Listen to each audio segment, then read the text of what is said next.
The rain was falling in cold, merciless sheets, when the phone rang inside the billionaire's mansion, shattering the silence like a cruel reminder that life can change in a single heartbeat. On the other end of the line, a nurse's trembling voice carried words that would bring even the strongest man to his knees.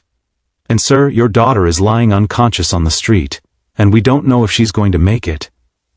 Imagine for a moment, being a man who has everything, wealth, power, influence, yet in that instant, all of it means nothing, because the one person who matters most could be slipping away.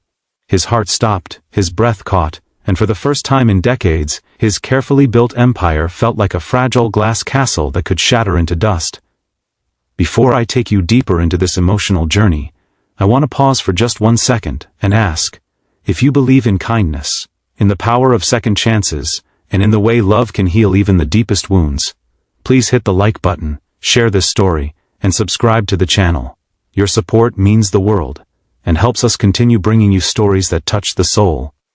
He dropped everything, the meeting, the contracts, the carefully polished image of control, and rushed out into the night. His driver tried to follow, but the billionaire himself took the wheel, his hands trembling against the leather as his eyes blurred with fear. The streets were slick and cruel under the storm, and as he sped past traffic lights and honking horns, he realized something terrifying. For years, he had been losing his daughter not because of fate, but because of his own distance. He had drowned himself in wealth, in deals, in everything but her.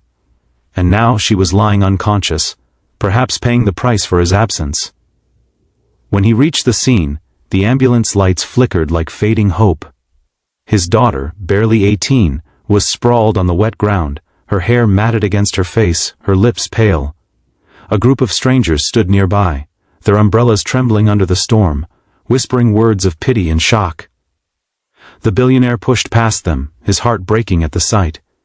She looked so small, so fragile, so unlike the fiery child he once held in his arms. The paramedics lifted her onto a stretcher, and he followed them into the ambulance, gripping her cold hand as if his touch alone could keep her tethered to life. At the hospital, time became cruel.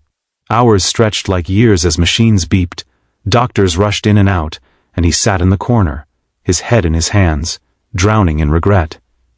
He remembered every moment he had chosen business over her, the birthdays he had missed, the school plays where his seat was empty, the dinners where she ate in silence while his phone buzzed endlessly. He thought money could provide everything she needed, but now he saw how wrong he was. What she needed was him, not his empire. When the doctor finally returned, his face was grave. She had collapsed from exhaustion, malnutrition, and untreated stress. She had been working part-time, trying to live away from home, hiding her struggles. The billionaire's chest tightened. She had walked away from his mansion, his comfort, his wealth, because she no longer felt seen or loved within those golden walls. And he hadn't even noticed. The days that followed were filled with an unbearable quiet. He stayed at her bedside, watching the machines breathe for her, whispering apologies into the sterile air. He promised things he wasn't sure he could keep, begged her to open her eyes, and told her stories of the times when she was a little girl who believed her father could fix anything. But could he fix this? Could he undo the years of distance? Then one morning, as sunlight filtered through the blinds, her fingers twitched, his heart leapt. Slowly her eyes fluttered open, confusion clouding them until they settled on him. And in that moment, he saw the raw pain, the disappointment, and the unanswered questions she carried inside her.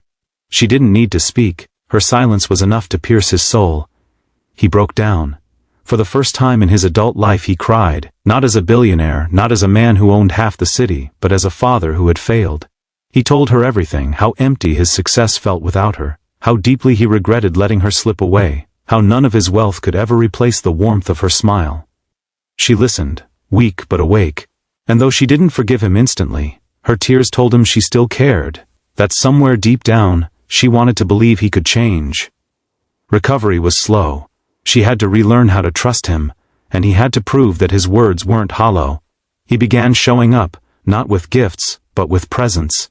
He drove her to therapy appointments, cooked her meals himself even though he barely knew how to fry an egg, and sat with her through long nights when anxiety kept her awake. For the first time, he learned what it meant to listen, Not as a businessman waiting to respond, but as a father desperate to understand. Their relationship didn't heal overnight. There were arguments, moments of silence, and times when she pushed him away. But he stayed. He stayed because he realized love wasn't about perfection. It was about persistence. It was about showing up, even when the doors were shut, even when the pain was raw. And slowly, the walls she had built around her heart began to crack. Months later, they walked together through the same street where she had collapsed. This time, her steps were steady, her cheeks flushed with life, her hand linked in his. The rain had stopped, and the city seemed softer somehow, as if it too recognized their quiet victory. He knew he could never erase the past, but he also knew the future was theirs to rebuild, brick by brick, moment by moment. And in that moment, he realized something profound. Wealth could buy houses, cars, and companies, but it could never buy time lost with the people you love. It could never replace the look in his daughter's eyes when she smiled again, not out of obligation, but because she felt safe with him. That was priceless. That was the only empire worth building. If this story touched your heart, if it reminded you of the importance of love over material success, please don't forget to like, comment, share, and subscribe to the channel. Your support helps keep stories like this alive, reaching more people who need a reminder that second chances are always possible. And before we end, I have one special request for you. Please leave a comment below sharing who you would call first if you found yourself in a moment of crisis. Sometimes, just saying their name out loud reminds us of the bonds we must cherish. Because at the end of the day, it's not wealth, power, or fame that defines us. It's the hands we hold, the hearts we protect, and the love we choose to fight for, before it's too late.